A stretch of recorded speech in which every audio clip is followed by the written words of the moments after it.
Si vous aimez les histoires inspirantes qui changent votre perspective sur le monde, n'hésitez pas à vous abonner à la chaîne pour ne manquer aucun moment de révélation. Dites-nous aussi dans les commentaires de quel pays vous regardez cette vidéo et à quelle heure vous la découvrez. Et si vous regardez sur votre téléphone, un petit geste pour hyper cette vidéo nous aiderait énormément à toucher plus de personnes qui ont besoin d'entendre cette vérité. L'Apocalypse ne parle pas de la fin du monde. Spinoza détruit le message secret déformé. Imaginez découvrir que le livre le plus terrifiant de la Bible n'a jamais été écrit pour vous effrayer. Imaginez apprendre que les prophéties de destruction massive étaient en réalité des messages d'espoir et de transformation spirituelle. Imaginez comprendre que des philosophes comme Baruch Spinoza ont risqué leur vie pour révéler ces vérités et que leurs découvertes ont été systématiquement cachées par ceux qui profitaient de votre peur. Qu'est-ce qui se passerait si je vous disais que le mot apocalypse ne signifie pas fin du monde, mais révélation? Que se passerait-il si toute votre compréhension de la spiritualité était basée sur une déformation intentionnelle? Êtes-vous prêt à découvrir comment les institutions religieuses ont transformé un message de libération en instrument de contrôle? Pendant les prochaines minutes, nous allons voyager à travers l'histoire, depuis l'île de Patmos au 1er siècle jusqu'aux découvertes révolutionnaires de Spinoza au XVIIe siècle. Nous allons démasquer les mécanismes de manipulation qui ont transformé l'humanité en une espèce terrifiée par son propre destin spirituel. Préparez-vous à voir s'effondrer tout ce que vous pensiez savoir sur l'Apocalypse. Préparez-vous à découvrir la vérité qui vous libérera de millénaires de peurs imposées. Pourquoi les mots les plus puissants de l'histoire sont-ils souvent les plus déformés? Comment une civilisation entière peut-elle construire sa vision du monde sur une traduction erronée? Pour comprendre l'ampleur de cette manipulation, nous devons retourner aux origines mêmes du christianisme, dans les couloirs sombres du pouvoir impérial romain. L'année est 96 après Jésus-Christ. L'empereur Domitien règne avec une cruauté sans précédent sur l'Empire romain. Sur l'île rocheuse de Patmos, dans la mer Égée, un homme nommé Jean vit en exil forcé. Cet homme n'est pas un simple prisonnier. C'est un leader spirituel, un visionnaire qui va écrire l'un des textes les plus influents de l'histoire humaine. Mais savez-vous dans quel contexte il a écrit ces mots qui terrorisent encore des millions de personnes aujourd'hui? Jean de Patmos n'écrivait pas pour des lecteurs du XXIe siècle. Il s'adressait à des communautés chrétiennes persécutées, torturées, crucifiées par les légions romaines. Ces mots étaient un code de résistance, un message d'espoir crypté pour échapper à la censure impériale. Quand il parlait de la bête, il ne décrivait pas un démon futuriste, il parlait de Néron et de Domitien. Quand il évoquait la prostituée de Babylone, il désignait Rome elle-même. Mais alors, comment ce message de résistance politique s'est-il transformé en prophétie de destruction cosmique? La réponse se trouve dans l'un des tournants les plus cyniques de l'histoire occidentale, la conversion de l'empereur Constantin au IVe siècle. Constantin le Grand, en 312, ne s'est pas converti au christianisme par révélation spirituelle. Il a calculé que cette religion montante pouvait unifier son empire fragmenté. Mais il y avait un problème. Le christianisme primitif était une religion de libération, d'égalité sociale, de résistance au pouvoir impérial. Comment transformer des révolutionnaires spirituels en sujets obéissants? C'est ici que commence la grande tromperie. Les conseillers de Constantin ont compris quelque chose de fondamental sur la nature humaine. Les gens terrifiés sont plus facilement contrôlés que les gens inspirés. Ils ont donc commencé à réinterpréter systématiquement les textes chrétiens, transformant les messages d'espoir en avertissements de destruction. Le concile de Nicée, en 325, ne fut pas seulement un débat théologique. Ce fut une opération de relations publiques géante, orchestrée pour créer un christianisme compatible avec le pouvoir impérial. Les évêques qui s'opposaient à cette transformation furent exilés. Les textes qui présentaient une vision trop libératrice de la spiritualité furent déclarés hérétiques. Mais pourquoi choisir spécifiquement l'Apocalypse de Jean comme instrument de terreur? parce que ce texte contenait déjà un langage dramatique, des images puissantes, des symboles qui pouvaient être facilement réinterprétés.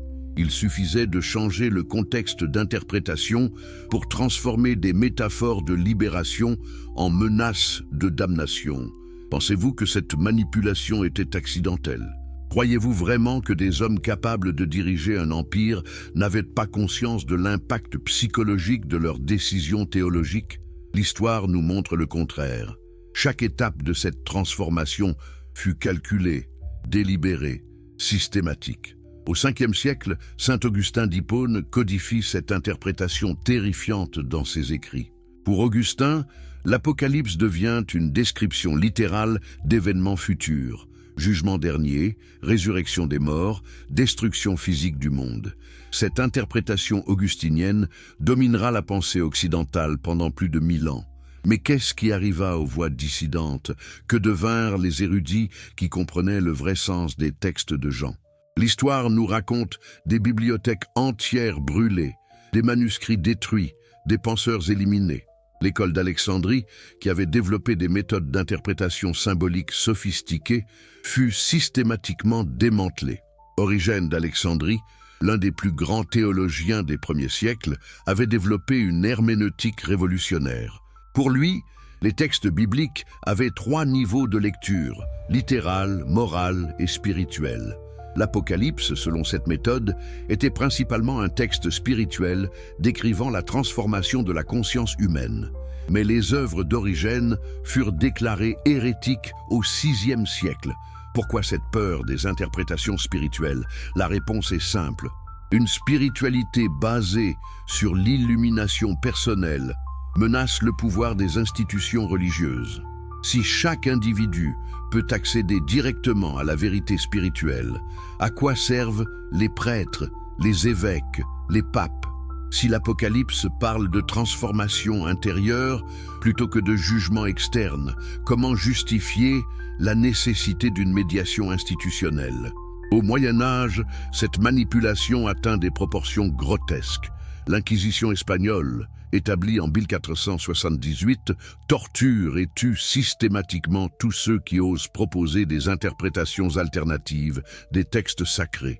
Combien de mystiques, de philosophes, de penseurs libres ont péri dans les flammes pour avoir suggéré que l'Apocalypse parlait d'amour plutôt que de vengeance?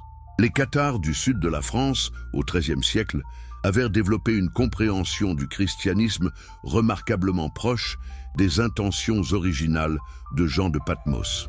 Ils croyaient en la transformation spirituelle directe sans médiation institutionnelle. Ils interprétaient l'Apocalypse comme une description du combat intérieur entre la lumière et l'ombre dans l'âme humaine. Que leur est-il arrivé?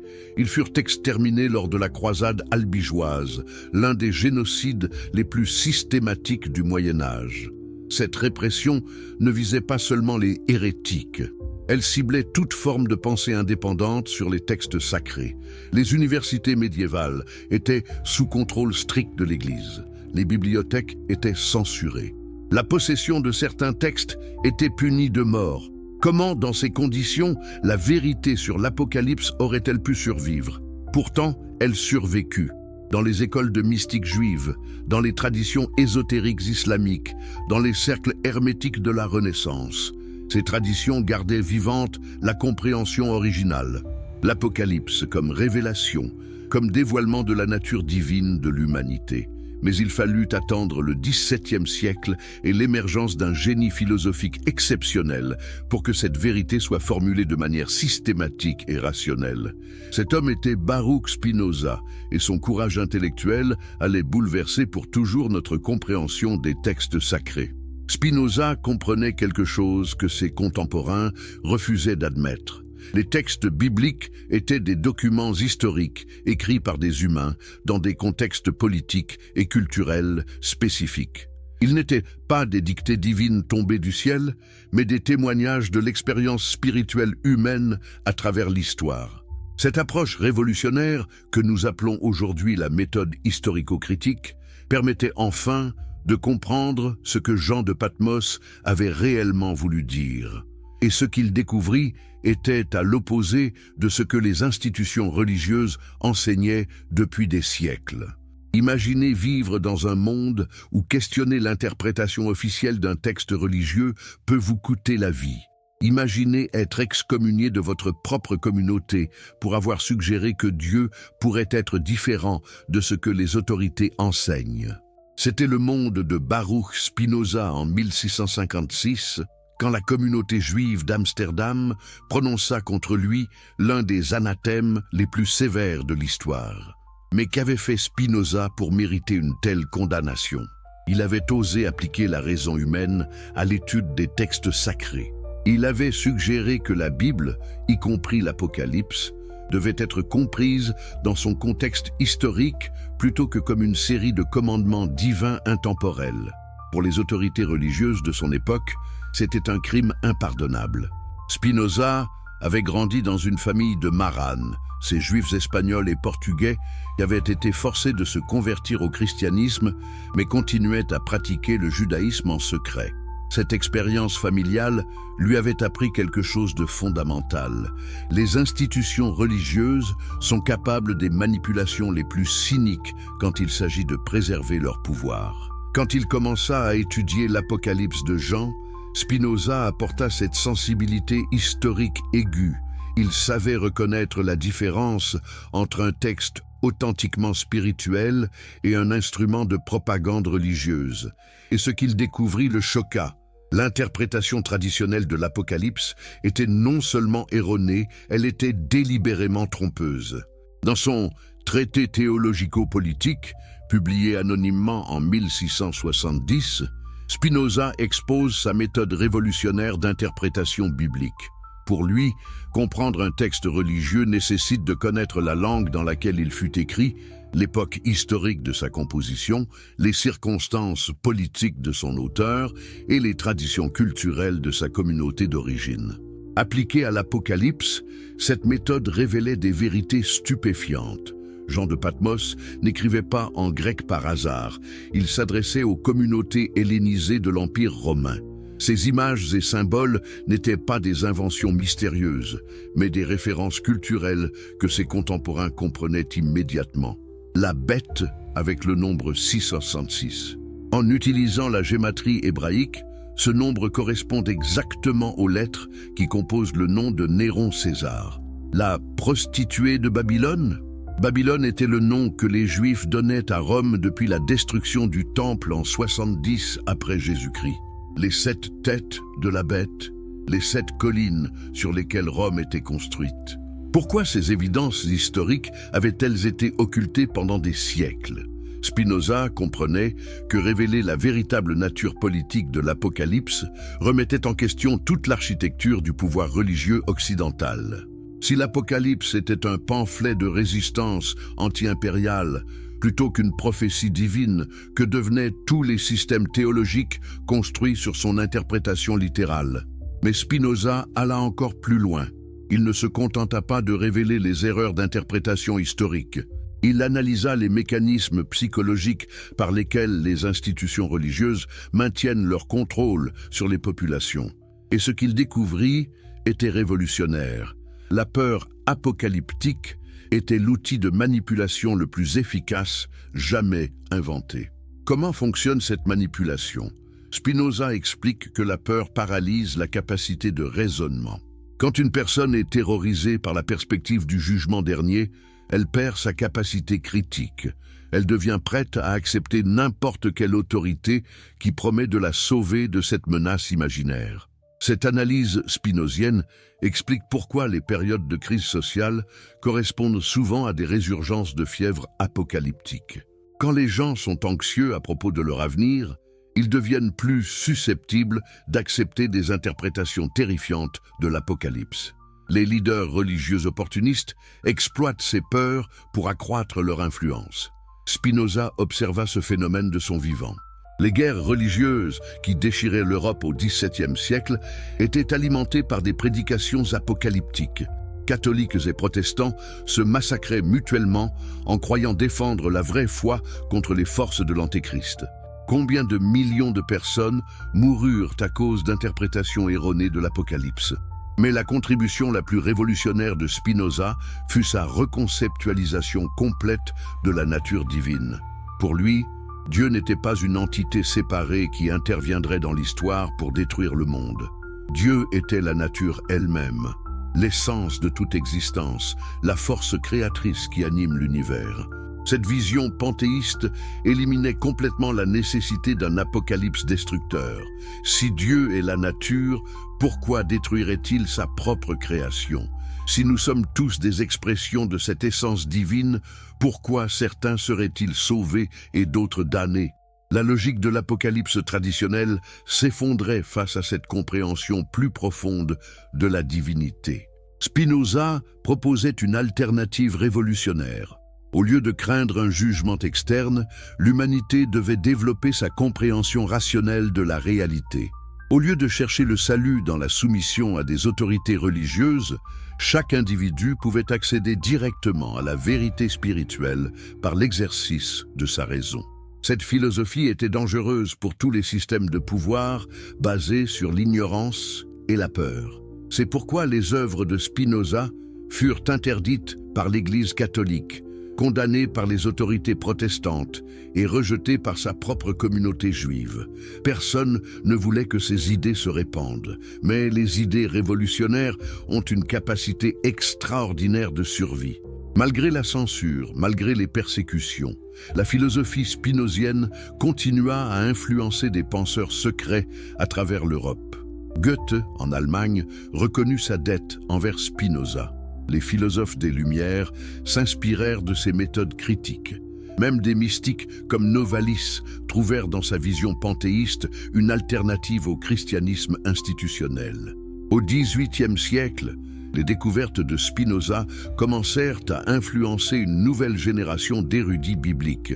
Johann Salomo Semler, en Allemagne, développa les méthodes historico-critiques que Spinoza avait pionniers. Ces érudits confirmèrent ce que Spinoza avait intuitivement compris. L'Apocalypse était un document de son époque, pas une prophétie pour la nôtre. Mais pourquoi ces découvertes académiques n'ont-elles pas transformé la compréhension populaire de l'Apocalypse? Pourquoi, au XXIe siècle, des millions de personnes croient-elles encore à une interprétation littérale de ces textes? La réponse nous ramène à l'analyse spinozienne du pouvoir religieux. Les institutions ont intérêt à maintenir l'ignorance de leurs fidèles. Reconnaître la vérité sur l'Apocalypse signifierait admettre que des siècles de doctrine officielle étaient basés sur des erreurs ou des mensonges délibérés. Cela remettrait en question l'autorité divine revendiquée par ces institutions. Cela libérerait les individus de leur dépendance envers des intermédiaires religieux. C'est exactement ce que ces institutions ne peuvent pas permettre. Voilà pourquoi la révolution spinozienne reste inachevée. Voilà pourquoi, aujourd'hui encore, nous devons redécouvrir et proclamer ces vérités que Spinoza avait révélées il y a plus de 3 siècles. La libération spirituelle de l'humanité dépend de notre courage à affronter ces vérités dérangeantes. Savez-vous pourquoi les textes les plus profonds de l'histoire humaine utilisent un langage symbolique? Pourquoi les plus grands mystiques, de Platon à Jean de Patmos, ont-ils choisi de cacher leurs enseignements les plus précieux derrière des métaphores et des allégories? La réponse révèle l'une des tragédies les plus profondes de notre civilisation, la perte de notre capacité à comprendre le langage de l'âme. Jean de Patmos était un mystique dans la plus pure tradition des prophètes hébreux. Comme Ézéchiel avant lui, comme Daniel et Isaïe, il utilisait un langage visionnaire pour décrire des réalités spirituelles qui dépassent les limites du discours ordinaire. Ces visions n'étaient pas des hallucinations ou des prédictions littérales, mais des intuitions profondes sur la nature de la condition humaine et les possibilités de sa transformation. Mais qu'arrive-t-il quand une civilisation perd la clé de ce langage symbolique? Qu'arrive-t-il quand des métaphores spirituelles sont interprétées comme des descriptions factuelles? C'est exactement ce qui s'est passé avec l'Apocalypse de Jean, et les conséquences de cette incompréhension continuent à hanter notre monde aujourd'hui. Prenons l'exemple des fameux 7 sceaux de l'Apocalypse. Dans l'interprétation traditionnelle, Ces sceaux représentent des catastrophes futures qui s'abattront sur la Terre, guerres, famines, épidémies, tremblements de terre. Mais cette lecture littérale ignore complètement la riche tradition symbolique dans laquelle Jean écrivait. Dans les traditions mystiques de l'Antiquité, les sceaux représentaient des niveaux de connaissance initiatiques. Chaque sceau correspondait à un degré de compréhension spirituelle que l'initié devait atteindre pour progresser vers l'illumination. Les catastrophes associées à l'ouverture de chaque sceau symbolisaient les crises psychologiques qui accompagnent inévitablement la croissance spirituelle. Spinoza comprenait intuitivement cette dimension initiatique de l'Apocalypse. Dans son Éthique, il décrit le processus par lequel l'âme humaine se libère progressivement de ses illusions pour atteindre la connaissance du troisième genre, cette intuition directe de la réalité divine qui constitue la véritable béatitude. Ce processus spinozien de libération spirituelle correspond remarquablement aux étapes décrites dans l'Apocalypse de Jean. Les jugements apocalyptiques ne sont pas des punitions divines externes, mais les conséquences naturelles de notre confrontation avec la vérité. Quand nous commençons à voir clairement la réalité de notre condition, cela peut effectivement sembler apocalyptique, car toutes nos illusions s'effondrent. Considérez la fameuse bête de l'Apocalypse. L'interprétation traditionnelle en fait une créature démoniaque qui apparaîtra à la fin des temps pour séduire l'humanité. Mais si nous appliquons les clés d'interprétation symbolique que Spinoza nous donne, une compréhension beaucoup plus profonde émerge. La bête représente ce que les traditions spirituelles appellent l'ego non éveillé, cette partie de notre psyché qui est dominée par les peurs, les désirs compulsifs et l'illusion de séparation. Les 7 têtes de la bête correspondent aux 7 péchés capitaux de la tradition chrétienne ou aux 7 chakras inférieurs des traditions orientales. Le nombre de la bête, 666, symbolise l'imperfection triple, 6 étant inférieur à 7, le nombre de la perfection, dans les 3 dimensions de l'existence, physique, émotionnelle et mentale. Cette interprétation transforme complètement notre compréhension du combat apocalyptique. Il ne s'agit plus d'une bataille cosmique entre des forces extérieures de bien et de mal, mais d'une lutte intérieure entre notre nature égoïque et notre potentiel spirituel. C'est le combat que chaque chercheur spirituel doit mener, et c'est la raison pour laquelle l'Apocalypse résonne si profondément dans l'âme humaine. Mais pourquoi cette compréhension symbolique fut-elle perdue ? Pourquoi les traditions chrétiennes abandonnèrent-elles les méthodes d'interprétation allégorique qui avaient été développées par des maîtres comme Origène d'Alexandrie ? La réponse nous ramène encore une fois à la politique du pouvoir religieux. Une interprétation symbolique de l'Apocalypse responsabilise l'individu. Elle suggère que le salut dépend du travail spirituel personnel, pas de l'obéissance à des autorités externes.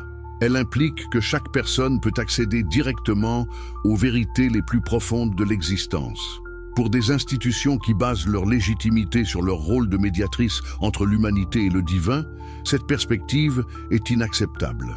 L'interprétation littérale, au contraire, maintient les gens dans la dépendance.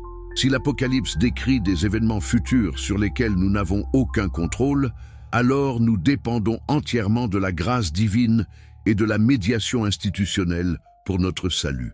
Cette interprétation transforme les croyants en spectateurs passifs de leur propre destin spirituel. Spinoza voyait clairement cette manipulation. Dans ses lettres privées, il décrit comment les autorités religieuses utilisent l'interprétation littérale des textes sacrés pour maintenir les populations dans un esclavage profitable. Cette expression révèle toute la lucidité de son analyse. La peur apocalyptique n'est pas seulement un accident de l'histoire, c'est un outil délibéré de contrôle social. La tradition hermétique de la Renaissance avait préservé certaines clés de l'interprétation symbolique. Des penseurs comme Marcille Ficin et Pic de la Mirandole avaient redécouvert les méthodes allégoriques des néoplatoniciens. Mais ces traditions restaient confinées à des cercles d'initiés. Le grand public continuait à recevoir l'interprétation littérale terrifiante. Cette situation perdure aujourd'hui. Combien de personnes savent que le mot Apocalypse signifie révélation en grec. Combien comprennent que Jean de Patmos utilisait un langage codé pour échapper à la censure romaine? Combien réalisent que les prophéties apocalyptiques étaient en réalité des commentaires sur les événements politiques de l'époque? L'ignorance de ces faits historiques basiques permet aux manipulateurs religieux contemporains de continuer à exploiter les peurs apocalyptiques. Chaque crise sociale, chaque catastrophe naturelle, chaque conflit international est immédiatement interprété comme un signe des temps. Les prophètes autoproclamés font fortune en prédisant des fins du monde imminentes qui ne se réalisent jamais. Mais la plus grande tragédie de cette incompréhension n'est pas la manipulation dont sont victimes les croyants crédules. C'est la perte d'accès aux enseignements spirituels authentiques que l'Apocalypse contient. Quand nous lisons ce texte avec les yeux de la compréhension symbolique, il devient un guide pratique pour la transformation spirituelle, une carte routière vers l'éveil de la conscience. La nouvelle Jérusalem qui descend du ciel n'est pas une ville future, mais un état de conscience où l'humanité vit en harmonie avec les lois spirituelles de l'univers. Les nouveaux cieux et la nouvelle terre représentent la perception transformée que nous avons de la réalité quand nous dépassons les illusions de l'ego. La résurrection des morts symbolise l'éveil de notre potentiel spirituel endormi. Cette compréhension transforme l'Apocalypse d'un livre de terreur en manuel d'espoir. Elle nous montre que la fin du monde que Jean décrit est en fait la fin d'un monde d'illusions, de souffrance et de séparation. C'est la promesse d'une renaissance spirituelle qui est accessible à chaque être humain, ici et maintenant. Spinoza l'avait compris. La véritable apocalypse n'est pas un événement futur que nous devons craindre, mais une possibilité présente que nous devons embrasser. C'est la révélation de notre nature divine authentique, occultée pendant des siècles par des interprétations erronées et des manipulations institutionnelles. Si vous êtes passionné par les révélations historiques qui bouleversent notre compréhension du monde, abonnez-vous maintenant à la chaîne pour ne rater aucune de ces découvertes extraordinaires. Dites-nous dans les commentaires de quel pays vous nous regardez et à quelle heure vous découvrez cette vérité. Et si vous êtes sur mobile, un petit geste pour hyper cette vidéo nous aiderait énormément à toucher plus de personnes qui ont besoin d'entendre ces révélations. Avez-vous déjà réfléchi à qui décide de ce qui est sacré dans les textes religieux? Qui a le pouvoir de déterminer quels livres appartiennent à la Bible et lesquels doivent être détruits?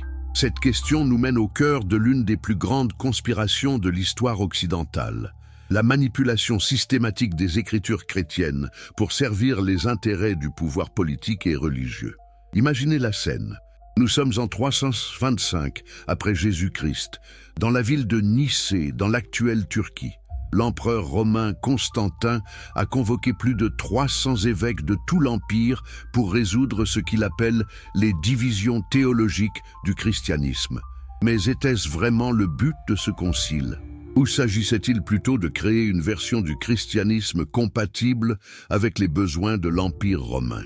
Pour comprendre l'ampleur de cette manipulation, nous devons réaliser qu'avant le concile de Nicée, le christianisme était extraordinairement diversifié.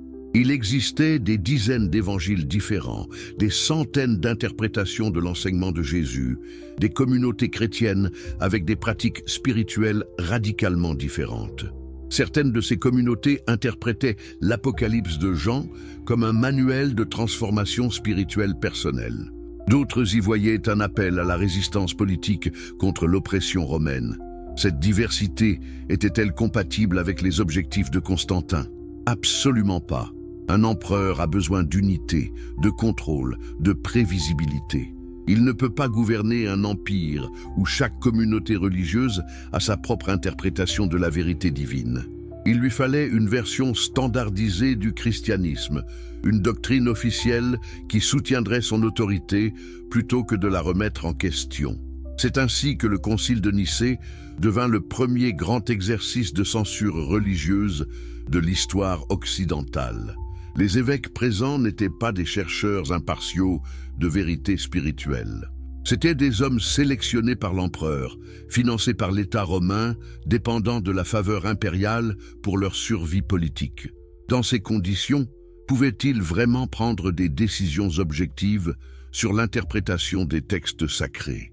L'un des débats les plus cruciaux de ce concile concernait précisément l'interprétation de l'Apocalypse de Jean.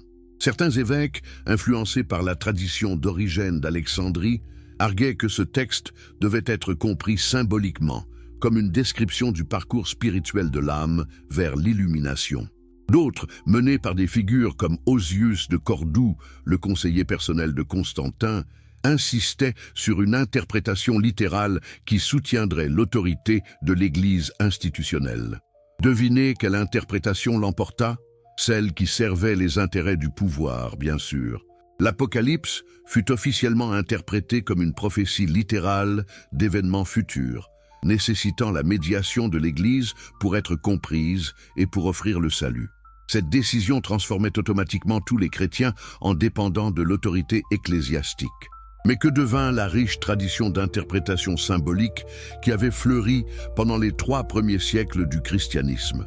Elle fut systématiquement supprimée. Les textes qui présentaient des interprétations alternatives furent déclarés apocryphes ou hérétiques. Les bibliothèques qui les conservaient furent incendiées. Les érudits qui les enseignaient furent exilés ou éliminés. Prenez l'exemple de l'évangile de Thomas, découvert en 1945 dans les manuscrits de Nag Hammadi. Ce texte présente un Jésus qui enseigne que le royaume des cieux est à l'intérieur de vous et tout autour de vous. Cette vision correspond parfaitement à l'interprétation symbolique de l'Apocalypse. La transformation spirituelle comme processus intérieur, accessible à chaque individu sans médiation institutionnelle. Pourquoi cet évangile fut-il exclu du canon biblique? Parce qu'il menaçait le monopole spirituel que l'Église était en train d'établir. L'Apocalypse de Pierre, texte contemporain de celui de Jean, offrait une vision beaucoup plus optimiste de la fin des temps. Pour Pierre, l'Apocalypse était une transformation positive où l'humanité entière accéderait à la connaissance divine. Pas de damnation éternelle, pas de jugement vengeur, pas de destruction cosmique, juste une évolution spirituelle universelle. Ce texte fut également écarté du canon. Pourquoi? Parce qu'une humanité capable de salut universel n'a pas besoin d'une église pour la sauver. Cette censure ne s'arrêta pas au IVe siècle. Elle se poursuivit pendant des siècles, s'intensifiant à chaque période de consolidation du pouvoir ecclésiastique. Au Ve siècle, les œuvres d'Origène d'Alexandrie, le plus grand théologien des premiers siècles chrétiens, furent officiellement condamnées. Pourquoi? Parce qu'Origène enseignait que l'enfer n'était pas éternel, que tous les êtres finiraient par être sauvés, et que l'Apocalypse décrivait ce processus de salut universel. Au VIe siècle, l'empereur Justinien ordonna la fermeture de l'école d'Athènes, le dernier bastion de la philosophie néo-platonicienne qui avait influencé les interprétations symboliques du christianisme primitif. Les bibliothèques furent confisquées, les manuscrits détruits, les philosophes chassés d'Orient vers l'Occident. Une tradition intellectuelle millénaire fut délibérément anéantie. Cette destruction systématique des sources alternatives explique pourquoi, pendant plus de 1000 ans, l'interprétation terrifiante de l'Apocalypse domina sans contestation la pensée occidentale. Ce n'était pas parce que cette interprétation était la plus fidèle aux intentions originales de Jean de Patmos. C'était parce que toutes les alternatives avaient été physiquement éliminées. Mais cette manipulation ne se limitait pas à la suppression de textes. Elle incluait aussi la réécriture active des manuscrits existants. Les copistes médiévaux, travaillant sous la supervision stricte de l'Église, modifiaient régulièrement les textes qu'ils reproduisaient pour les rendre conformes à la doctrine officielle. Des passages qui suggéraient une interprétation symbolique de l'Apocalypse étaient corrigés pour soutenir l'interprétation littérale. Cette pratique était si répandue que les érudits modernes ont énormes difficultés à reconstituer les textes originaux. Combien de fois les mots de Jean de Patmos furent-ils altérés pour servir les intérêts de scribes qui ne comprenaient même pas le contexte historique dans lequel il écrivait? Combien de nuances cruciales furent perdues dans ces corrections successives? L'un des exemples les plus flagrants de cette manipulation concerne la fameuse prophétie des 1000 ans dans l'Apocalypse. Dans le texte grec original, cette période est décrite de manière ambiguë, pouvant être interprétée symboliquement comme représentant un long processus de transformation spirituelle. Mais les traductions latines successives rendirent cette interprétation de plus en plus littérale, jusqu'à créer l'obsession millénaire qui caractérise encore aujourd'hui certaines formes de christianisme. Cette obsession millénaire eut des conséquences tragiques tout au long de l'histoire occidentale. À chaque approche d'un millénaire, des mouvements apocalyptiques fanatiques émergèrent, convaincus que la fin du monde était imminente. Ces mouvements déclenchèrent des persécutions, des massacres, des génocides. Combien de Juifs furent tués par des chrétiens convaincus que l'Apocalypse exigeait l'élimination des ennemis du Christ? Combien de femmes furent brûlées comme sorcières par des inquisiteurs qui croyaient préparer le retour du Christ? Au XIe siècle, l'approche de l'an 1000 déclencha une vague de terreur apocalyptique à travers l'Europe.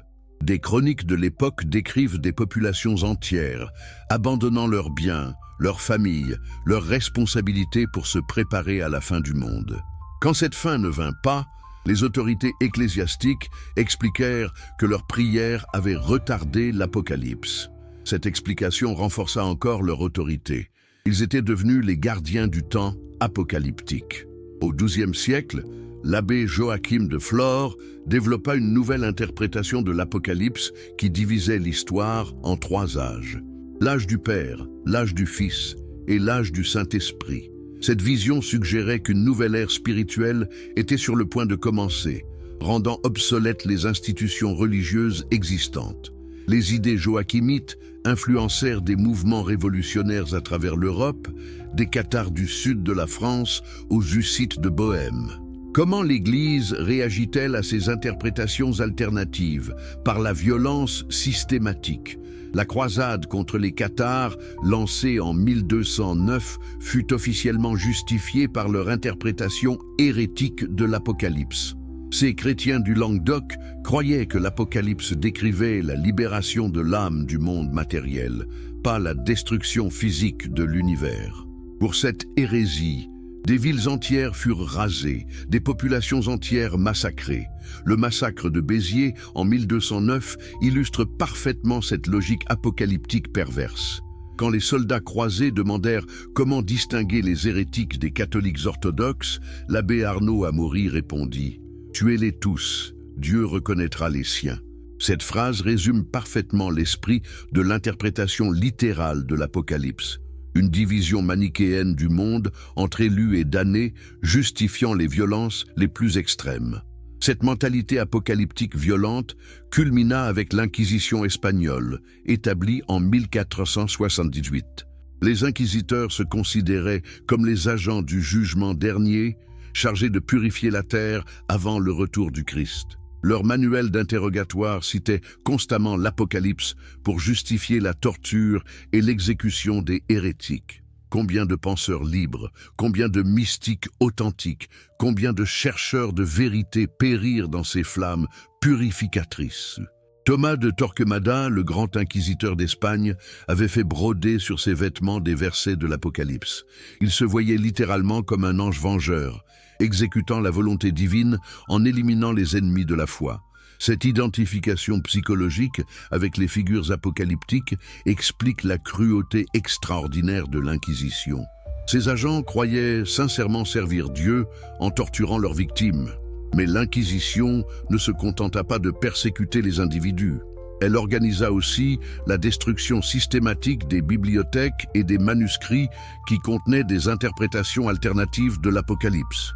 La bibliothèque de Cordoue, qui contenait plus de 400 000 volumes, incluant des traités de mystique chrétienne, juive et islamique, fut entièrement brûlée en 1499. Combien de sagesse furent perdues à jamais dans ces flammes fanatiques? Cette destruction du patrimoine intellectuel explique pourquoi, lorsque Spinoza commença ses recherches au XVIIe siècle, il dut pratiquement redécouvrir seul les méthodes d'interprétation rationnelle des textes sacrés. Les traditions de pensée critique, qui auraient pu l'aider, avaient été systématiquement éliminées. Il dut reconstituer à partir de fragments épars une compréhension historique de l'Apocalypse que les premiers chrétiens possédaient naturellement. Cette reconstruction spinozienne révéla l'ampleur de la manipulation historique. Non seulement l'interprétation traditionnelle de l'Apocalypse était erronée, mais elle avait été délibérément imposée par des institutions qui savaient parfaitement qu'elle contredisait les intentions originales des auteurs bibliques. Cette découverte transformait la question de l'interprétation apocalyptique en question de justice historique. Il s'agissait de réparer des siècles de falsifications délibérées. Pourquoi une espèce aussi intelligente que l'humanité accepte-t-elle d'être terrorisée par des menaces imaginaires? Comment des millions de personnes peuvent-elles organiser leur vie entière autour de la peur d'événements qui ne se sont jamais produits? Cette question nous mène au cœur de l'analyse psychologique la plus sophistiquée jamais développée sur les mécanismes de contrôle religieux, celle de Baruch Spinoza. Spinoza comprit quelque chose que ses contemporains refusaient d'admettre.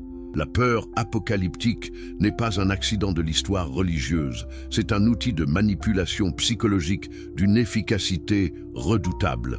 Dans son éthique, il analyse minutieusement comment les passions humaines peuvent être manipulées pour créer des formes d'esclavage mental que les victimes elles-mêmes défendent avec acharnement.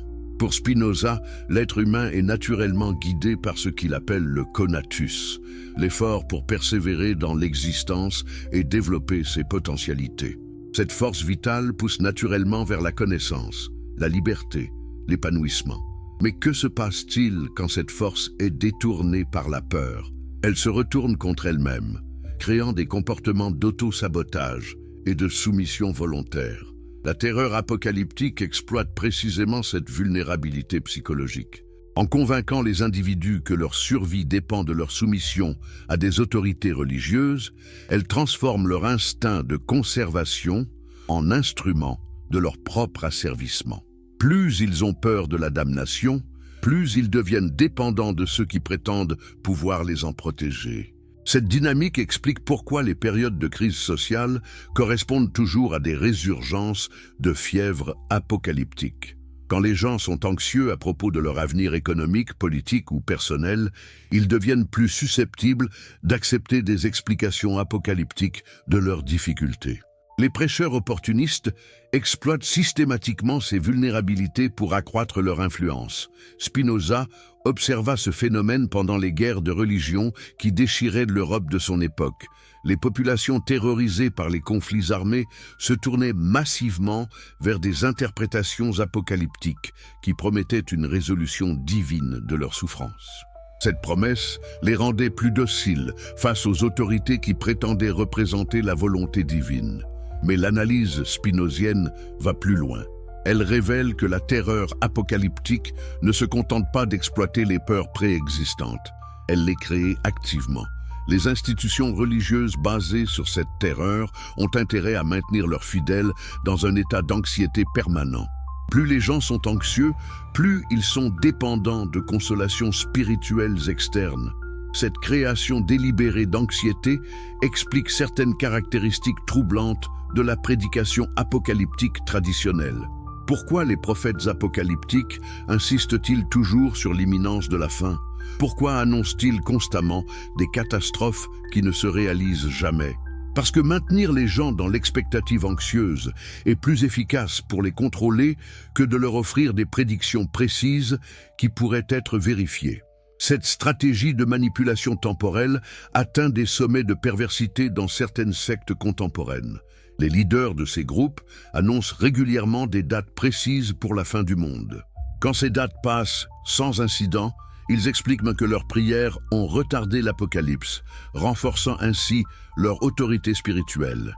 Leurs followers, investis émotionnellement dans ces prédictions, préfèrent accepter ces explications plutôt que d'admettre qu'ils ont été trompés.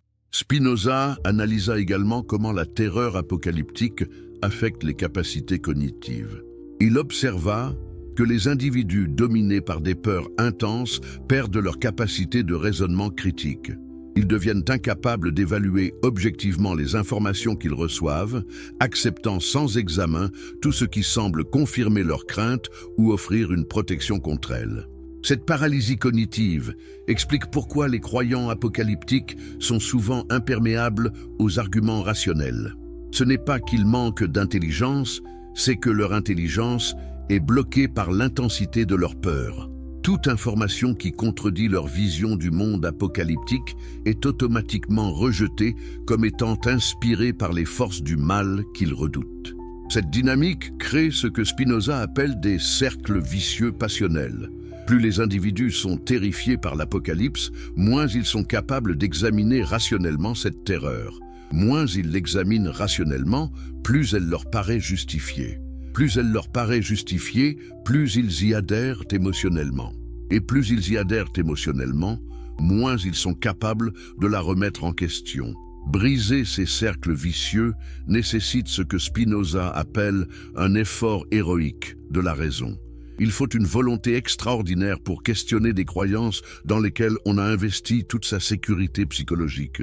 C'est pourquoi si peu de personnes parviennent à se libérer des systèmes de pensée apocalyptiques, même quand ils sont confrontés à des évidences de leur fausseté. L'analyse spinozienne révèle aussi comment la terreur apocalyptique crée des pathologies sociales spécifiques. Les sociétés dominées par cette terreur développent ce qu'il appelle des superstitions collectives. Des systèmes de croyances irrationnelles partagées qui résistent à toute correction par l'expérience. Ces superstitions collectives expliquent des phénomènes historiques apparemment inexplicables. Comment des civilisations entières peuvent-elles être paralysées par la peur de prophéties qui ne se réalisent jamais? Comment des populations peuvent-elles sacrifier leurs intérêts économiques et politiques immédiats pour préparer des événements apocalyptiques imaginaires? L'exemple de l'an 1000 illustre parfaitement cette dynamique. Malgré l'absence totale de base biblique pour fixer cette date, comme celle de la fin du monde, des populations entières à travers l'Europe abandonnèrent leurs activités normales pour se préparer à l'apocalypse. Cette paralysie collective eut des conséquences économiques et sociales dramatiques, créant des famines et des révoltes qui parurent confirmer les prédictions apocalyptiques. Spinoza comprit que cette auto-réalisation des prophéties pessimistes était l'un des mécanismes les plus pervers de la manipulation apocalyptique. En terrorisant les populations avec des prédictions de catastrophes, les prophètes apocalyptiques créent les conditions psychologiques et sociales qui rendent ces catastrophes plus probables. Les gens terrifiés prennent des décisions irrationnelles qui aggravent leurs problèmes, confirmant apparemment la validité des prédictions qui les ont terrifiés. Cette dynamique perdure aujourd'hui dans les mouvements apocalyptiques contemporains. Les groupes convaincus de l'imminence de la fin du monde adoptent souvent des comportements autodestructeurs. Ils négligent leur santé, leurs relations, leurs responsabilités sociales. Cette négligence crée effectivement des crises personnelles et communautaires qui semblent valider leurs croyances apocalyptiques. L'analyse spinozienne révèle également comment la terreur apocalyptique infantilise les individus. En les convainquant qu'ils sont impuissants face à des forces cosmiques qu'ils ne peuvent ni comprendre ni influencer, elle les maintient dans un état de dépendance psychologique caractéristique de l'enfance. Cette régression développementale les rend plus manipulables par les autorités qui prétendent avoir accès au mystère divin. Cette infantilisation explique pourquoi les discours apocalyptiques utilisent souvent un langage parental. Dieu comme père, sévère mais aimant, l'Église comme mère protectrice, les fidèles comme enfants, obéissants. Cette métaphore familiale réactive des dynamiques psychologiques archaïques qui court-circuitent le jugement adulte. Spinoza proposa une alternative révolutionnaire à cette infantilisation, traiter les êtres humains comme des adultes capables de comprendre rationnellement leur situation et de prendre des décisions responsables concernant leur destin spirituel. Cette approche respectueuse de la dignité humaine est à l'opposé de la manipulation paternaliste des systèmes apocalyptiques. Mais peut-être l'insight le plus profond de Spinoza concerne-t-il la fonction sociale de la terreur apocalyptique. Il comprit que cette terreur ne sert pas seulement à contrôler les individus, elle sert aussi à légitimer des systèmes sociaux injustes. En convainquant les opprimés que leurs souffrances font partie d'un plan divin apocalyptique, elle les dissuade de lutter pour améliorer leurs conditions de vie. Cette fonction de légitimation explique pourquoi les classes dirigeantes ont historiquement soutenu les interprétations apocalyptiques qui maintiennent le statu quo social. Pourquoi se révolter contre l'injustice si le monde va bientôt se terminer? Pourquoi lutter pour des réformes sociales si Dieu va bientôt établir son royaume? La terreur apocalyptique transforme la résignation en vertu spirituelle. Mais que se passerait-il si nous retournions aux sources authentiques? Que découvririons-nous si nous lisions l'Apocalypse de Jean avec les yeux de la compréhension historique plutôt que de la terreur institutionnelle? Cette question nous mène au cœur de la révolution spirituelle que Spinoza et les érudits après lui ont redécouverte. L'Apocalypse comme message de libération plutôt que de condamnation. Spinoza comprit que le véritable Apocalypse, au sens étymologique de révélation, n'était pas un événement futur à craindre, mais un processus présent à embrasser. C'était la révélation progressive de la véritable nature de l'existence, la découverte de notre unité fondamentale avec la totalité de la réalité, l'éveil de notre conscience à sa propre divinité latente. Cette compréhension transformait radicalement la lecture du texte de Jean de Patmos. Les catastrophes apocalyptiques n'étaient plus des punitions divines externes, mais les crises psychologiques inévitables qui accompagnent tout processus d'éveil spirituel. Quand nous commençons à voir clairement la réalité de notre condition, cela peut effectivement sembler apocalyptique, car toutes nos illusions familières s'effondrent. Le jugement dernier n'était plus l'évaluation arbitraire d'un Dieu vengeur, mais la confrontation naturelle avec les conséquences de nos propres actions. Spinoza enseignait que nous vivons constamment dans un univers de cause à effet, où chaque pensée, chaque émotionnel, chaque acte génère automatiquement ses résultats appropriés. Le véritable jugement est cette loi naturelle de responsabilité universelle. Cette perspective éliminait complètement la nécessité de la peur apocalyptique. Si nous comprenons les lois qui gouvernent notre existence, nous pouvons consciemment créer des causes qui génèrent des effets positifs. Si nous ignorons ces lois, nous subissons inconsciemment les conséquences de notre ignorance. Dans les deux cas, il n'y a aucune entité externe qui nous punit ou nous récompense arbitrairement. La bête de l'Apocalypse prenait également un sens complètement différent dans cette interprétation spinozienne. Au lieu d'être un dictateur démoniaque futur, elle représentait l'ego humain non éveillé, cette partie de notre psyché qui est dominée par la peur, la cupidité, la haine et l'illusion de séparation. Combattre la bête signifiait donc entreprendre le travail spirituel de transformation intérieure. Cette bataille intérieure contre nos propres démons psychologiques était infiniment plus exigeante que l'attente passive d'une intervention divine externe. Elle nécessitait un effort constant de connaissance de soi, de purification émotionnelle, de développement de la compassion et de la sagesse. Mais elle offrait aussi quelque chose que l'interprétation traditionnelle ne pouvait pas offrir, la possibilité d'une victoire réelle et définitive. Dans l'interprétation littérale, les êtres humains restent éternellement dépendants de la grâce divine pour leur salut. Dans l'interprétation spinozienne, ils deviennent les co-créateurs conscients de leur propre libération spirituelle. Cette responsabilisation était révolutionnaire. Elle transformait les victimes passives du destin en agents actifs de transformation. La Nouvelle Jérusalem, qui descend du ciel dans les visions de Jean, prenait aussi un sens radicalement différent. Au lieu d'être une ville future construite par Dieu, elle représentait un état de conscience où l'humanité vit en harmonie avec les lois spirituelles de l'univers. Cette nouvelle terre et ces nouveaux cieux symbolisaient la perception transformée que nous avons de la réalité quand nous dépassons les illusions de l'ego. Cette transformation perceptuelle était accessible ici et maintenant, pas dans un futur hypothétique après la mort. Spinoza enseignait que l'éternité n'était pas une durée infinie, mais une qualité d'expérience accessible dans le moment présent.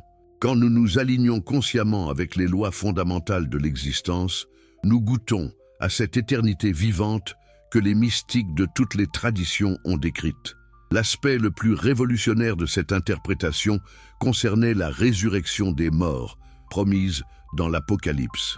Au lieu d'être la restauration littérale de corps physiques décomposés, elle représentait l'éveil de potentialités spirituelles qui étaient mortes, c'est-à-dire dormantes, dans la conscience humaine ordinaire. Cette résurrection spirituelle était un processus graduel d'expansion de la conscience qui pouvait commencer immédiatement.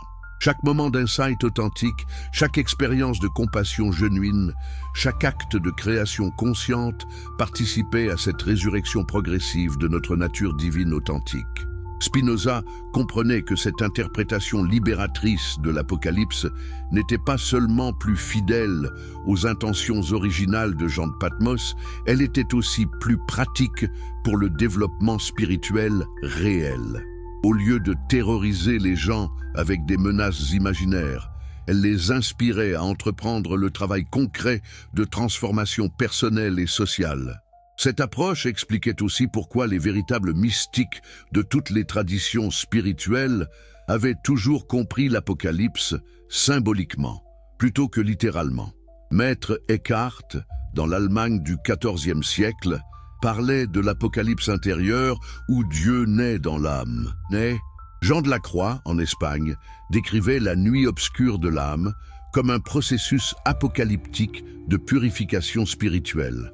Ces mystiques authentiques savaient, par expérience directe, que le véritable apocalypse était un événement intérieur, pas externe. Ils avaient vécu personnellement la fin du monde de l'ego et la nouvelle naissance de la conscience illuminée. Leur témoignage confirmait l'interprétation spinozienne, l'Apocalypse comme manuel, pratique de transformation spirituelle. Mais cette compréhension libératrice était dangereuse pour les institutions basées sur le contrôle spirituel. Si chaque individu pouvait accéder directement à l'expérience apocalyptique de transformation, à quoi servaient les intermédiaires religieux ? Si le royaume des cieux était accessible ici et maintenant par le travail spirituel personnel, pourquoi attendre passivement une intervention divine future ? Cette menace explique pourquoi les mystiques authentiques furent souvent persécutés par les autorités religieuses officielles. Maître Eckhart fut accusé d'hérésie par l'Inquisition. Jean de la Croix fut emprisonné par sa propre ordre religieux. Giordano Bruno fut brûlé vif pour avoir enseigné une cosmologie qui impliquait la divinité immanente de l'univers. Ces persécutions révèlent la véritable fonction sociale des interprétations apocalyptiques terrifiantes, maintenir les populations dans la dépendance spirituelle. Une humanité éveillée à sa propre nature divine ne tolérerait pas les systèmes d'oppression qui la maintiennent dans l'ignorance et la souffrance. Une humanité consciente de sa responsabilité co-créatrice exigerait la justice sociale et la liberté spirituelle. C'est pourquoi la redécouverte spinozienne de l'interprétation libératrice de l'Apocalypse était intrinsèquement révolutionnaire. Elle ne remettait pas seulement en question des doctrines théologiques abstraites, elle menaçait toute la structure de pouvoir de la civilisation occidentale. Une spiritualité basée sur l'autonomie individuelle et la responsabilité personnelle est incompatible avec les systèmes hiérarchiques traditionnels. Cette dimension politique de la révélation apocalyptique authentique explique pourquoi elle continue à être supprimée aujourd'hui. Les institutions contemporaines, religieuses ou séculières, ont le même intérêt que leurs prédécesseurs historiques à maintenir les populations dans l'ignorance de leur propre pouvoir spirituel. Une humanité éveillée remettrait en question non seulement les dogmes religieux, mais aussi les structures économiques et politiques qui dépendent de la passivité des masses. Mais cette suppression devient de plus en plus difficile à maintenir. L'accès à l'information, la diversité des traditions spirituelles disponibles, la crise évidente des institutions traditionnelles, créent des conditions favorables à une renaissance de la compréhension apocalyptique authentique. De plus en plus de personnes découvrent que l'Apocalypse n'est pas une menace à fuir, mais une promesse à réaliser. Cette renaissance n'est pas accidentelle. Elle correspond à ce que beaucoup d'observateurs décrivent comme un éveil de conscience collectif de l'humanité. Après des siècles d'obscurité spirituelle imposée, notre espèce semble redécouvrir sa véritable nature et sa responsabilité cosmique. Ce processus lui-même pourrait être l'apocalypse authentique que Jean de Patmos avait eu la vision de décrire. Non pas la fin du monde, mais la fin d'un monde d'illusions et le commencement d'une ère de conscience éveillée. Si ces révélations historiques qui détruisent les mensonges millénaires vous passionnent, abonnez-vous immédiatement à la chaîne pour ne manquer aucune de ces vérités explosives. Dites-nous dans les commentaires de quel pays vous nous regardez et à quelle heure cette révélation vous parvient. Et si vous suivez sur mobile, un petit geste pour hyper cette vidéo nous aiderait énormément à porter ces vérités cruciales à plus d'âmes qui en ont besoin. Avez-vous déjà réfléchi à ce qui sépare un génie visionnaire d'un simple érudit? Qu'est-ce qui permet à certains esprits de percer à travers des siècles de conditionnement pour atteindre des vérités que des millions d'autres n'arrivent pas à voir? Cette question nous mène directement au cœur de la révolution spirituelle la plus radicale de l'histoire occidentale, celle orchestrée par un homme qui osa défier simultanément toutes les autorités religieuses de son époque. Baruch Spinoza ne se contenta pas de critiquer l'interprétation traditionnelle de l'Apocalypse. Il développa un système philosophique complet qui révolutionnait notre compréhension de Dieu, de l'humanité et de notre place dans l'univers. Cette révolution conceptuelle était si radicale qu'elle menaçait les fondements mêmes de la civilisation occidentale. Comprendre l'ampleur de cette menace nous aide à saisir pourquoi ces idées furent si violemment supprimées. Pour Spinoza, le problème de l'interprétation apocalyptique traditionnelle n'était pas simplement une erreur académique. C'était le symptôme d'une maladie spirituelle profonde qui empoisonnait toute la relation de l'humanité avec le divin. Cette maladie avait un nom: la conception dualiste de l'existence qui sépare Dieu de sa création, le sacré du profane, le spirituel du matériel. Cette séparation artificielle était à la racine de tous les problèmes de la spiritualité occidentale. Si Dieu est séparé du monde, alors il peut effectivement intervenir de l'extérieur pour le détruire lors d'un apocalypse. Si l'humanité est séparée de la divinité, alors elle dépend effectivement d'intermédiaires religieux pour son salut. Si le spirituel est séparé du matériel, alors la vie quotidienne devient un obstacle à surmonter plutôt qu'une expression du divin à célébrer.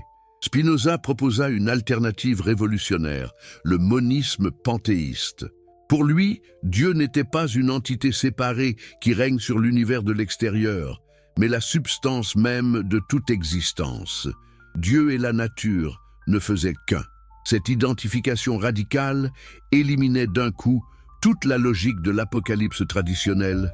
Comment Dieu pourrait-il détruire le monde s'il est le monde?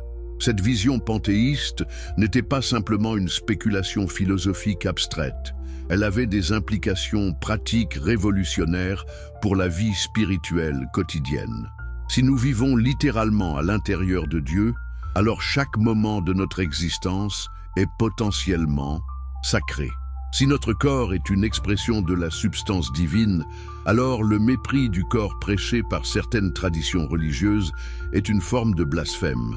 Cette sanctification de l'existence ordinaire transformait complètement l'approche spinozienne de la spiritualité. Au lieu de fuir le monde matériel pour atteindre un salut transcendant, il s'agissait d'apprendre à voir la dimension divine qui est déjà présente dans chaque aspect de notre expérience. Cette approche immanente était l'opposé exact de la spiritualité apocalyptique traditionnelle. Mais les implications politiques de cette philosophie étaient encore plus révolutionnaires. Si tous les êtres humains sont des expressions égales de la substance divine, alors aucune hiérarchie religieuse ne peut légitimement revendiquer une autorité spirituelle supérieure. Si Dieu se révèle directement dans l'expérience de chaque individu, Alors, les institutions qui prétendent monopoliser l'accès au divin perdent leur raison d'être.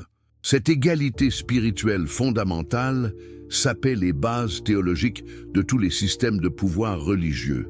L'Église catholique basait son autorité sur la prétention d'être l'unique médiatrice entre Dieu et l'humanité. Les églises protestantes maintenaient des hiérarchies cléricales basées sur des interprétations supposées supérieures des Écritures. Même la communauté juive d'Amsterdam fondait son autorité sur la prétention rabbinique d'être les gardiens authentiques de la tradition divine. La philosophie spinozienne détruisait toutes ces prétentions d'un seul coup. Si Dieu se manifeste également dans l'intelligence de chaque être humain, alors chaque individu a non seulement le droit, mais le devoir de développer sa propre compréhension spirituelle. Cette responsabilisation individuelle était terrifiante pour toutes les autorités religieuses établies. Cette terreur explique la violence de la réaction contre Spinoza. L'excommunication prononcée contre lui par la communauté juive d'Amsterdam en 1656 fut l'une des plus sévères de l'histoire. Le texte de cet anathème révèle la profondeur de la menace que représentaient ces idées. Qu'il soit maudit le jour et maudit la nuit, qu'il soit maudit dans son coucher et maudit dans son lever, qu'il soit maudit dans sa sortie et maudit dans son entrée.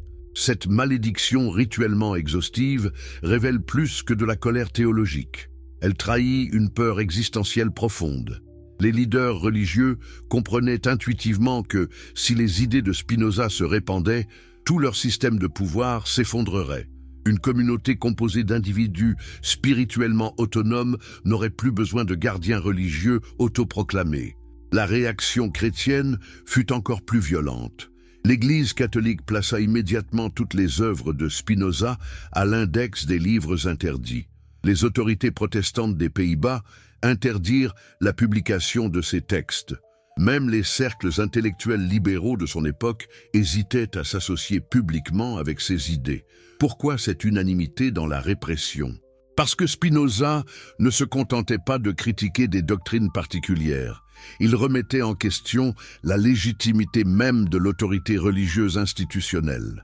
Son approche de l'interprétation biblique, par exemple, suggérait que tout lecteur intelligent pouvait comprendre les Écritures aussi bien que n'importe quel clerc.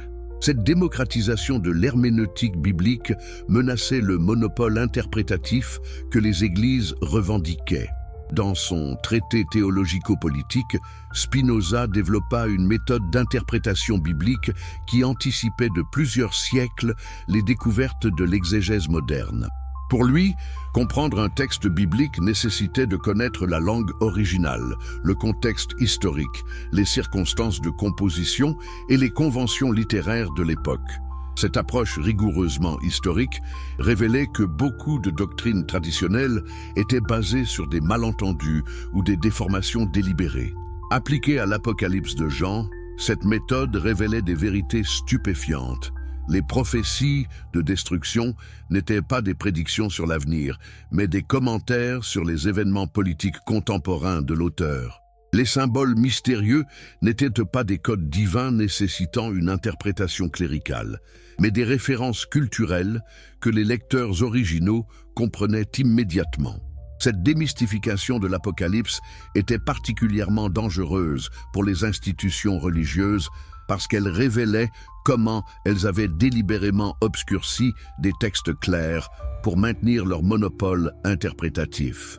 Si n'importe qui pouvait comprendre que l'Apocalypse parlait de transformation spirituelle plutôt que de destruction cosmique, à quoi servaient les experts religieux autoproclamés? Mais Spinoza alla encore plus loin. Il ne se contenta pas de révéler les erreurs d'interprétation du passé, il proposa une alternative positive pour l'avenir spirituel de l'humanité. Cette alternative était basée sur ce qu'il appelait l'éthique de la joie. Au lieu de motiver les comportements par la peur de la punition divine, il suggérait de les inspirer par la joie de la réalisation spirituelle. Cette éthique de la joie était révolutionnaire. Elle suggérait que les êtres humains sont naturellement attirés vers ce qui augmente leur puissance d'exister et de comprendre.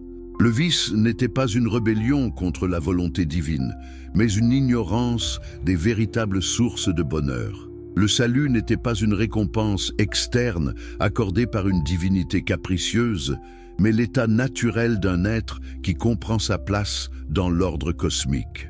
Cette philosophie optimiste était l'opposé exact de l'anthropologie pessimiste qui sous-tendait les interprétations apocalyptiques traditionnelles. Au lieu de présenter l'humanité comme intrinsèquement corrompue et méritant la destruction, Spinoza la voyait comme naturellement orientée vers la perfection et capable d'une béatitude authentique. Cette vision positive de la nature humaine avait des implications sociales révolutionnaires. Si les gens sont naturellement bons quand ils comprennent leurs véritables intérêts, alors les systèmes sociaux basés sur la répression et la peur sont non seulement injustes, ils sont contre-productifs. Une société véritablement éthique devrait éduquer ses membres plutôt que de les terroriser, les inspirer plutôt que de les contrôler. Ces idées influencèrent profondément les philosophes des Lumières qui vinrent après Spinoza. Voltaire, bien qu'il n'ait jamais publiquement reconnu sa dette envers le philosophe juif hollandais, développa une critique de la superstition religieuse qui était clairement inspirée des insights spinoziens. Diderot et d'Alembert, les éditeurs de l'encyclopédie, répandirent secrètement des idées spinoziennes sous le couvert de l'érudition académique. Mais peut-être l'héritier le plus important de Spinoza fut-il Goethe, le génie littéraire allemand qui reconnut ouvertement l'influence transformatrice de la philosophie spinozienne sur sa propre vision du monde. Goethe comprit que Spinoza avait réussi à réconcilier science et spiritualité, raison et intuition, immanence et transcendance, d'une manière que la pensée occidentale cherchait depuis des siècles. Cette réconciliation était cruciale pour l'interprétation de l'Apocalypse. Au lieu d'opposer foi et raison, révélation et science, Spinoza montrait comment ces apparents contraires pouvaient s'enrichir mutuellement. L'approche rationnelle des textes bibliques ne détruisait pas leur dimension spirituelle. Elle la purifiait des superstitions qui l'obscurcissaient. Cette purification révélait que l'Apocalypse de Jean contenait des intuitions psychologiques et spirituelles d'une profondeur extraordinaire, mais qu'il fallait les libérer du langage mythologique dans lequel elles étaient exprimées. Les visions apocalyptiques décrivaient des états de conscience authentiques, mais ils ne devaient pas être pris pour des descriptions littérales d'événements physiques futurs. Cette distinction entre vérité psychologique et réalité historique permettait de sauvegarder la valeur spirituelle de l'Apocalypse tout en éliminant ses effets terrorisants.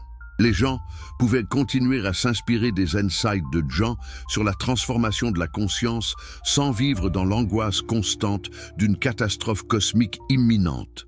Mais cette solution élégante était inacceptable pour les institutions religieuses basées sur le contrôle par la peur. Elles avaient besoin que leurs fidèles restent terrorisés par l'Apocalypse pour maintenir leur autorité spirituelle. Une interprétation spinozienne qui libérait les individus de cette terreur menaçait directement leurs intérêts institutionnels. Cette résistance institutionnelle explique pourquoi les découvertes de Spinoza sur l'interprétation biblique restèrent largement inconnues du grand public pendant des siècles. Seuls quelques cercles d'intellectuels initiés avaient accès à ces insights révolutionnaires. La masse des croyants continua à subir les effets psychologiquement destructeurs d'interprétations apocalyptiques basées sur des malentendus historiques. Cette suppression de la vérité historique avait des conséquences tragiques qui perdurèrent pendant des siècles. Chaque guerre de religion, chaque persécution de hérétiques, chaque pogrom antisémite était alimenté par des interprétations apocalyptiques qui présentaient les conflits humains comme des batailles cosmiques entre les forces du bien et du mal. L'analyse spinozienne révélait que ces batailles cosmiques étaient en réalité des projections de conflits psychologiques internes. Les démons que les gens combattaient à l'extérieur étaient souvent des aspects non intégrés de leur propre psyché. Cette compréhension psychologique aurait pu éviter des siècles de violence religieuse, mais elle fut délibérément occultée par ceux qui profitaient de cette violence. Aujourd'hui encore, nous vivons avec les conséquences de cette suppression. Les mouvements fondamentalistes contemporains, qu'ils soient chrétiens, musulmans ou d'autres traditions, continuent d'exploiter des interprétations apocalyptiques littérales pour justifier la violence et l'intolérance. Ces mouvements ignorent délibérément les découvertes historiques et philosophiques qui révèlent l'origine humaine de ces textes. Redécouvrir et diffuser la révolution spirituelle de Spinoza n'est donc pas seulement un exercice académique, c'est un acte de libération psychologique et sociale qui peut aider l'humanité à se libérer de siècles de conditionnements basés sur la peur. Cette libération est plus nécessaire que jamais dans un monde où les tensions religieuses menacent la paix mondiale. Mais que se passerait-il si l'humanité prenait enfin au sérieux les découvertes révolutionnaires de Spinoza? Que deviendrait notre civilisation si nous abandonnions définitivement les interprétations apocalyptiques basées sur la terreur pour embrasser une compréhension spirituelle basée sur la connaissance et l'amour? Cette question nous projette vers l'avenir le plus extraordinaire que notre espèce puisse imaginer. Spinoza avait entrevu cette possibilité dans ses moments d'intuition les plus élevés. Il parlait d'une humanité libérée des superstitions qui l'empêchèrent de réaliser son potentiel divin. Cette humanité future ne serait plus terrorisée par des prophéties de destruction, mais inspirée par la compréhension de sa place créatrice dans l'ordre cosmique. Elle ne chercherait plus le salut dans la soumission à des autorités externes, mais dans le développement de sa propre sagesse intérieure. Cette transformation ne serait pas seulement individuelle, elle serait nécessairement collective. Spinoza comprenait que les êtres humains sont des créatures fondamentalement sociales, dont le développement spirituel dépend de la qualité de leurs relations communautaires. Une véritable révolution spirituelle devrait donc transformer non seulement les individus, mais les structures sociales dans lesquelles ils vivent. Comment cette transformation sociale pourrait-elle se manifester concrètement? Spinoza suggérait qu'une société basée sur la compréhension rationnelle plutôt que sur la peur superstitieuse développerait naturellement des institutions plus justes et plus efficaces. Au lieu de gaspiller d'énormes ressources à maintenir des systèmes de contrôle religieux, elle pourrait se concentrer sur l'éducation, la recherche scientifique et l'épanouissement créatif de ses membres. Cette vision était remarquablement prophétique. Les sociétés occidentales qui ont le plus progressé vers la sécularisation sont généralement celles qui ont développé les systèmes éducatifs les plus sophistiqués, les traditions scientifiques les plus avancées et les expressions artistiques les plus créatives. Cette corrélation n'est pas accidentelle. Elle reflète la libération d'énergie psychique qui était auparavant captée par des systèmes de croyances basés sur la peur. Mais Spinoza allait plus loin que la simple sécularisation. Il envisageait une spiritualité post-religieuse qui conserverait les insights authentiques des traditions mystiques tout en éliminant leurs aspects superstitieux et autoritaires. Cette spiritualité rationnelle serait basée sur l'expérience directe plutôt que sur la croyance aveugle, sur la compréhension personnelle plutôt que sur l'obéissance institutionnelle. Cette spiritualité post-religieuse correspondrait remarquablement à ce que beaucoup d'observateurs contemporains décrivent comme l'émergence d'une spiritualité sans religion. De plus en plus de personnes dans les sociétés développées se définissent comme spirituelles, mais non religieuses.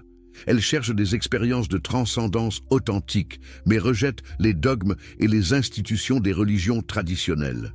Cette évolution pourrait-elle représenter les premiers signes de la transformation que Spinoza avait prévue?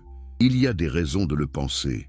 La crise contemporaine des religions institutionnelles, la diffusion des pratiques méditatives orientales en Occident, l'intérêt croissant pour les états modifiés de conscience, tout cela suggère une recherche collective de nouvelles formes de spiritualité. Mais cette recherche se heurte encore à des résistances puissantes. Les institutions religieuses traditionnelles ne vont pas disparaître sans combattre. Elles disposent encore d'énormes ressources financières et politiques qu'elles utilisent pour maintenir leur influence. Les mouvements fondamentalistes contemporains peuvent être vus comme des réactions désespérées à cette évolution vers une spiritualité plus autonome. Ces résistances expliquent pourquoi la transformation spirituelle que Spinoza envisageait prend tant de temps à se réaliser. Il ne suffit pas que des individus isolés découvrent des vérités libératrices. Il faut que ces vérités se diffusent suffisamment pour créer une masse critique, capable de transformer les structures sociales dominantes. Cette diffusion est-elle en train de s'accélérer? L'émergence d'Internet et des réseaux sociaux a créé des conditions inédites pour la circulation d'idées alternatives. Des insights spirituels qui étaient auparavant confinés à des cercles d'initiés peuvent maintenant toucher des millions de personnes instantanément. Cette démocratisation de l'information spirituelle pourrait être le catalyseur de la transformation que Spinoza avait entrevue. Mais cette démocratisation a aussi ses dangers. La multiplication des sources d'informations spirituelles peut créer une confusion qui paralyse plutôt qu'elle ne libère. Comment distinguer les insights authentiques des fantasmes New Age? Comment éviter que la libération spirituelle se transforme en anarchie intellectuelle? Spinoza aurait probablement répondu que ces dangers sont les prix nécessaires de la liberté. Il vaut mieux une anarchie temporaire qu'un ordre totalitaire permanent. L'humanité doit apprendre par essai et erreur à exercer sa responsabilité spirituelle, même si ce processus d'apprentissage est parfois chaotique. Cette perspective optimiste était basée sur sa confiance fondamentale en l'intelligence humaine. Pour Spinoza, les êtres humains sont naturellement attirés vers la vérité quand ils ne sont pas corrompus par des systèmes éducatifs basés sur la peur et l'autorité. Libérés de ces influences corruptrices, ils développeraient spontanément la sagesse nécessaire pour naviguer dans un environnement spirituel complexe. Cette confiance en l'intelligence humaine s'étendait à sa vision de l'avenir collectif de notre espèce. Spinoza croyait que l'humanité évolue naturellement vers plus de rationalité, de compassion et de créativité. Cette évolution n'est pas automatique. Elle nécessite des efforts conscients de la part d'individus éclairés, mais elle correspond à la tendance profonde de l'univers vers des formes d'organisation plus complexes et plus harmonieuses. Cette vision évolutive de l'histoire humaine était révolutionnaire pour son époque. La plupart des traditions religieuses présentèrent l'histoire comme une dégénérescence progressive depuis un âge d'or originel, culminant dans une catastrophe apocalyptique. Spinoza proposait au contraire une vision ascendante, où l'humanité progresse graduellement vers la réalisation de son potentiel divin. Cette vision ascendante transformait complètement l'interprétation de l'Apocalypse. Au lieu d'être la description d'une catastrophe future, ce texte devient une prophétie de transformation positive. Les nouveaux cieux et la nouvelle terre ne sont plus des créations divines externes, mais les fruits de l'évolution spirituelle humaine. L'humanité elle-même devient co-créatrice de son propre paradis. Cette co-création divine représentait l'aspect le plus radical de la philosophie spinozienne. Elle suggérait que les êtres humains ne sont pas de simples spectateurs du plan divin, mais des participants actifs à son déploiement. Cette responsabilité cosmique était à la fois terrifiante et exaltante. Terrifiante parce qu'elle éliminait toutes les excuses basées sur la victimisation.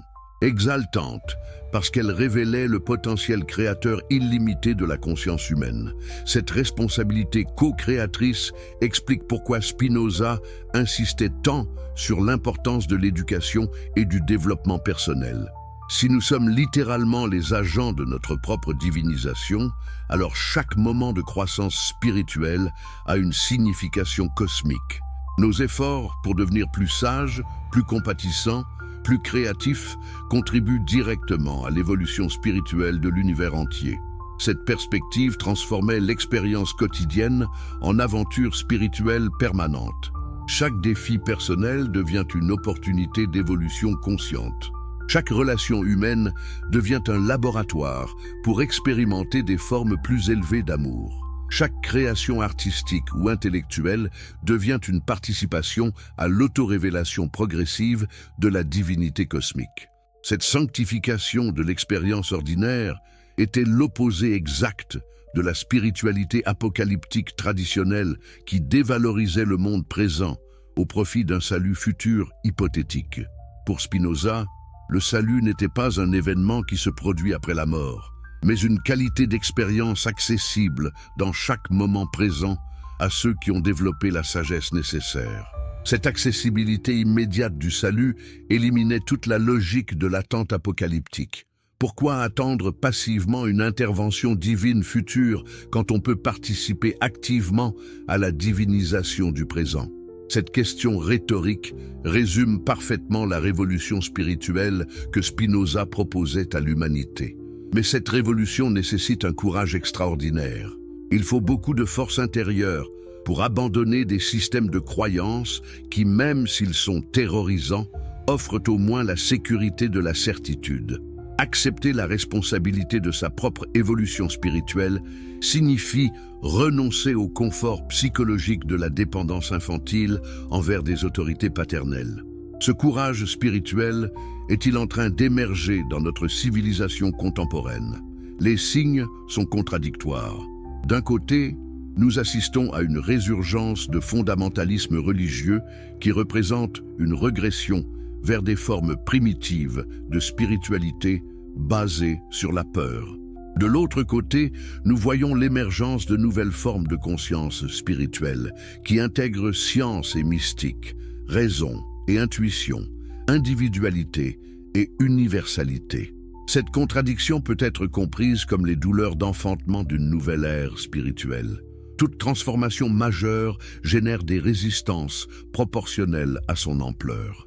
Plus la transformation est profonde, plus les forces conservatrices réagissent violemment pour maintenir l'ancien ordre. Nous vivons peut-être actuellement l'authentique apocalypse que Jean de Patmos avait entrevu. Non pas la destruction du monde, mais la révélation finale de sa véritable nature divine. Cette révélation ne se produit pas par une intervention miraculeuse externe, mais par l'éveil progressif de la conscience humaine à sa propre divinité latente.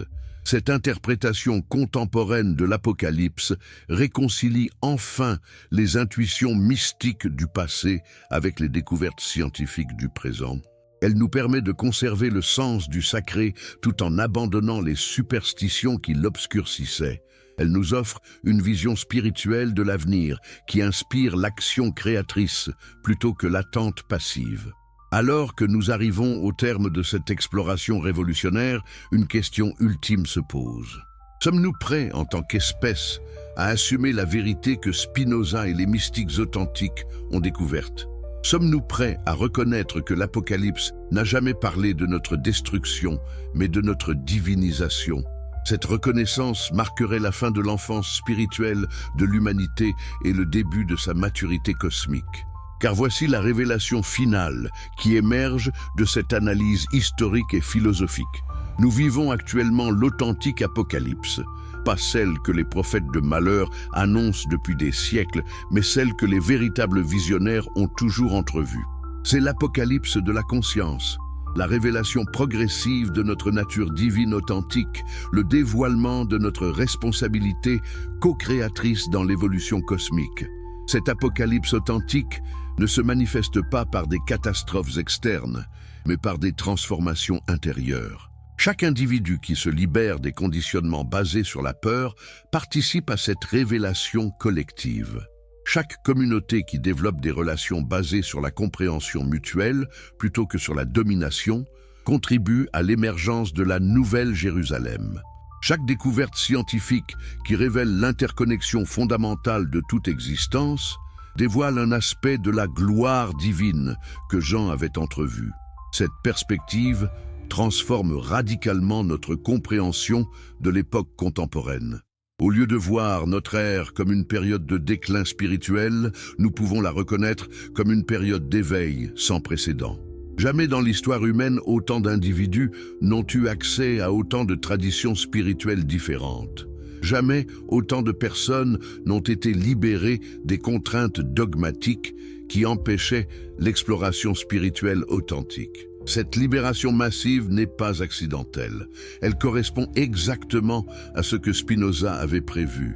une humanité qui dépasse progressivement ses superstitions pour accéder à une compréhension rationnelle et intuitive de sa place dans l'ordre cosmique. Cette compréhension ne détruit pas le sens du mystère et du sacré.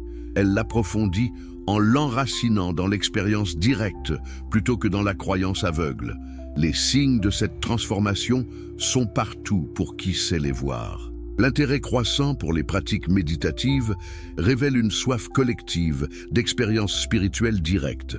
La popularité des approches thérapeutiques holistiques témoigne d'une reconnaissance croissante de l'interconnexion entre corps, psyché et esprit. L'émergence d'une conscience écologique globale exprime une intuition de plus en plus répandue de notre unité fondamentale avec la nature.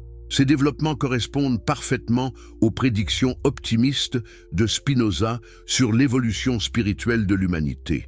Il suggère que nous sommes en train de dépasser collectivement les formes primitives de spiritualité basées sur la peur et l'autoritarisme pour accéder à des formes plus matures basées sur la compréhension et l'amour. Mais cette transformation génère aussi des résistances proportionnelles à son ampleur. C'est pourquoi nous assistons simultanément à une résurgence des fondamentalismes religieux de toutes sortes.